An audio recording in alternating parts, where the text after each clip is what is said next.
Magandang umaga mga kapatid. So mayroon man tayong sasagutin na tanong galing ni Job Zorin Ramos. Ito ang tanong niya. Saan po sinabi sa talata mo na tanggapin mo lamang si Kristo, maliligtas ka na? Nagkonklusyon ka na ang kaligtasan iulan naman sa talata mo, ni walang sinabi na by faith alone sa talata mo. Isang talata lang tapos pero kwento na. Sabi mo maliligtas ang tao by grace, itapos by faith naman. Ano ba talaga, kuya? So unang-una,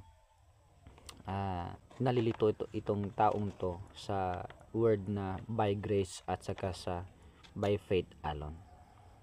Bago ko maglatag ng mga talata, gusto ko pong ipaunawa sa taong ito na si Job Zorin Ramos. Ang sabi dito, by grace, ibig sabihin niyang by grace na yan, sa biyaya lamang. Okay, sa biyaya, sa habag lamang ng Panginoon. At yung by faith alone, sa pananampalataya lamang. Wala nang kalakip kasi alone yan.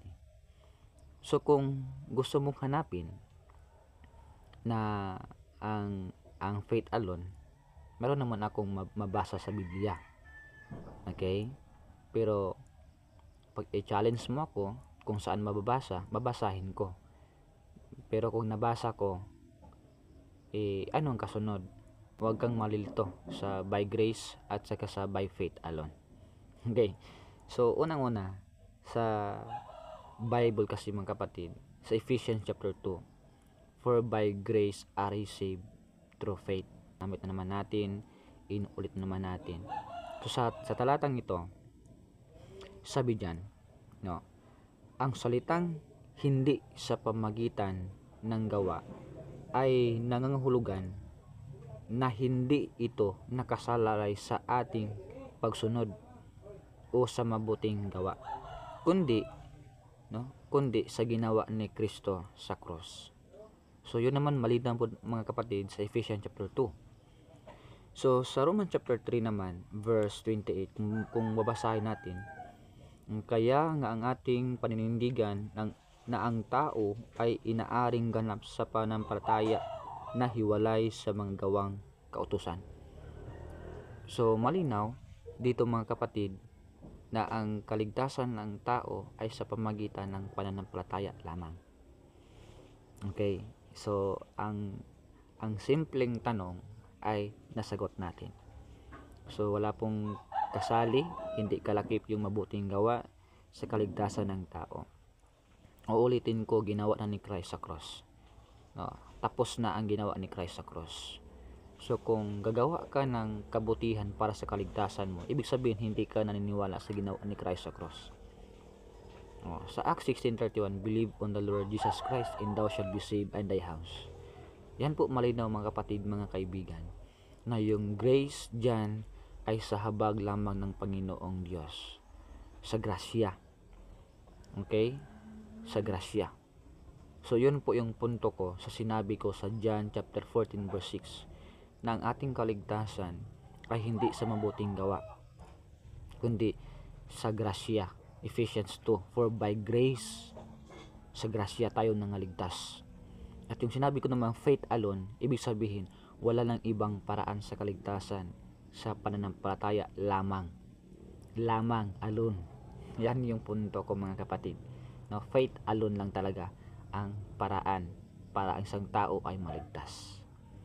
Sasabihin naman nila yung Ephesians chapter 2 verse 10, bakit hindi natin binabasa, bakit hindi natin isinali?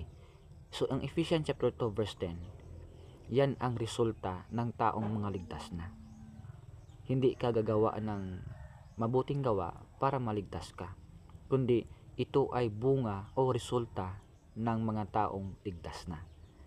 So I hope na unawaan mga kapatid, mga kaibigan, na ang kaligtasan ay sa pagitan lamang ng ating pananampalataya kay Kristo Jesus. Kasi kung hindi ka naniwala, so nasa iyo yun, no? Gumawa ka ng kabutihan mo pero hindi ka maliligtas, no? kasi ikaw ay makasalanan sa harap ng Diyos. Sabi ng Isaiah 64 verse 6, ikaw ay katulad ng basahan, ng trapo. Okay? So, yun po malinaw mga kapatid, mga kaibigan. So, mas maganda, Jorin Ramos, magbasa ka ng Bible, unawain mo naman, para naman makuha mo yung tamang doktrina patungkol sa kaligtasan ng tao. Kasi napaka-importante po, no? Jorin Ramos, tanggapin mo si Jesus Christ bilang tagapagligtas ng iyong kaluluwa. Kasi kung aasa ka sa mabuting gawa mo, pag ikaw ay kinuha, no, sa appointed in Hebrews 9:27, kawawa yung kaluluwa mo na mag-suffer doon sa dagat-dagatang apoy, no? So only Jesus Christ can save sa iyong kaluluwa. Don't forget to follow and share mga kapat. Maraming salamat and God bless.